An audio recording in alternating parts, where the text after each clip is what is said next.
Man, when you give what I've given everything. People make, oh, you ran on up knees, you taped your feet up, you did blah, blah. You had 2 heart surgeries, you kept on going, which makes me who I am. We all look for toughness.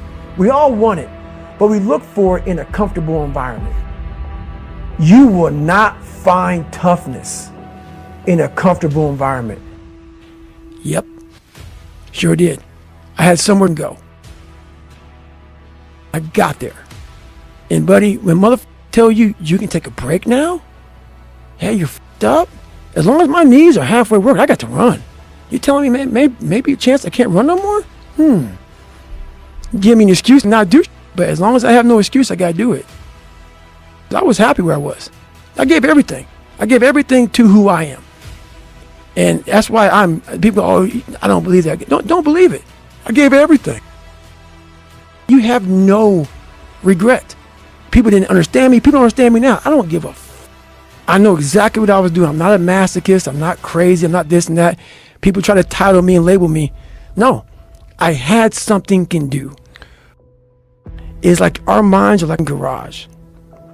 And the garage, if you open a garage and it's all cluttered up, you can't put your car in there. You got boats and you got kids' toys and shit everywhere. But if you organize that garage and you put everything in its rightful spot, you can put that car in there. You can put 2 cars in there. You can put bikes in there. And that's like with the mind.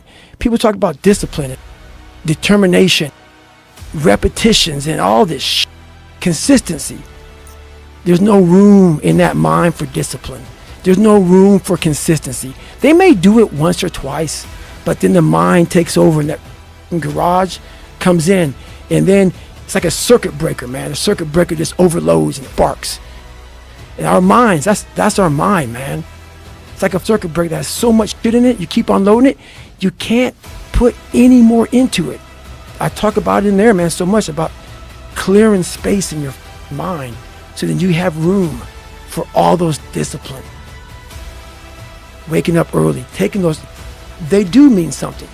But we don't get to that dark matter that is keeping you from clearing out that mental garage.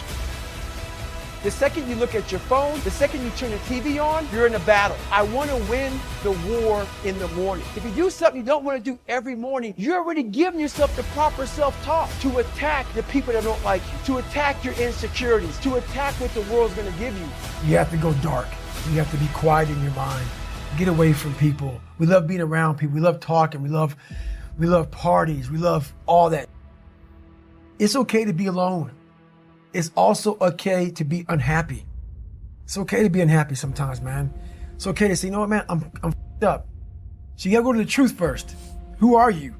Get really accountable and say, okay, who am I? What's the truth about me? Get to that dark place in your mind. Figure out, it may take months, it may take years. Figure out your purpose. Figure out what you want to be in life. And then from there, okay, I have my purpose. Listen, I'm seeing 182 pounds, Navy SEAL, Ranger School, motivational speaker, changing lives, pull-up record, all this.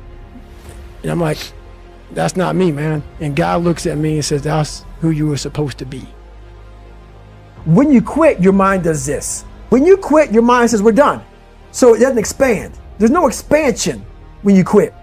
When you say, F you, this sucks, I'm drowning, I'm miserable, I'm suffering, I'm broken, but I'm not going anywhere. What happens to your mind is it does this.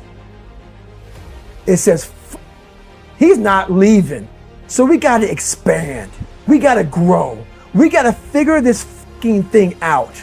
And then you start to engage parts of your mind that you never engaged before. You're forcing your brain now to operate on a level it's not used to. But then it becomes used to. When there's no more talent, what happens to you?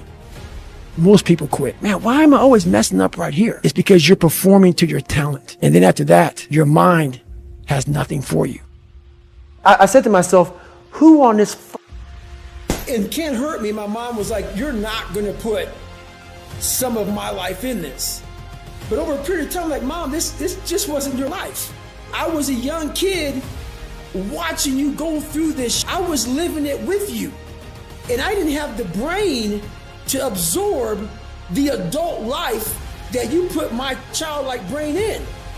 So I lived it even more than you lived it. And trust me, it took several years for me to figure out who the devil was, and the devil was my father.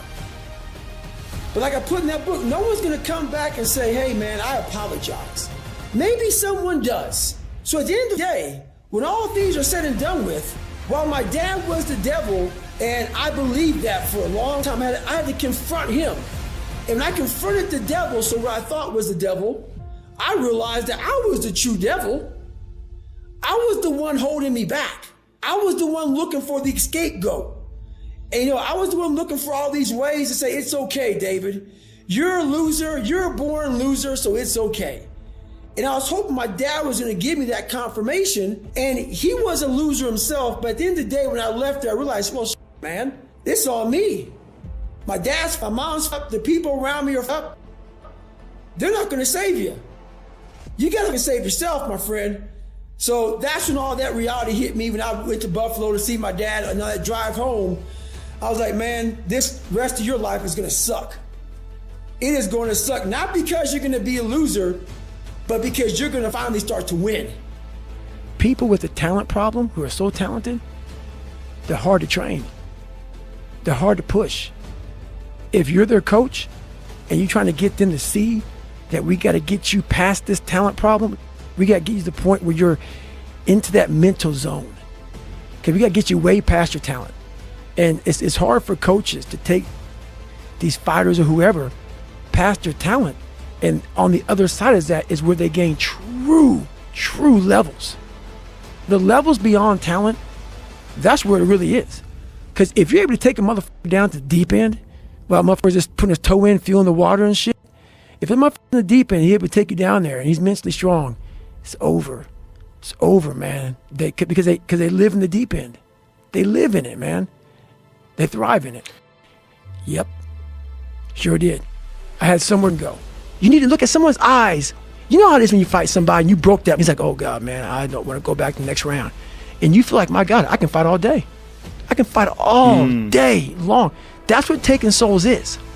But you have to have the will, the heart, the courage to go that distance when you're exactly jacked up. You have nothing left to give and give more. Charging, and we start fueling off of that. We start fueling off the fact that, man, it takes 1 second of energy to steal everybody's. And then you have all the energy you need. That's all you need. You need to look at someone's eyes. You know how it is when you fight somebody and you broke that motherfucker. He's like, oh God, man, I don't want to go back to the next round. And you feel like, my God, I can fight all day. I can fight all day. About what you're saying to yourself, but it also comes with work. So whenever I was getting beat down, physically, mentally, spiritually, whatever I was going through, just saying, I would put, you can't hurt me. Can't hurt me just became a message, I would say to myself. And that's just kind of where it comes from.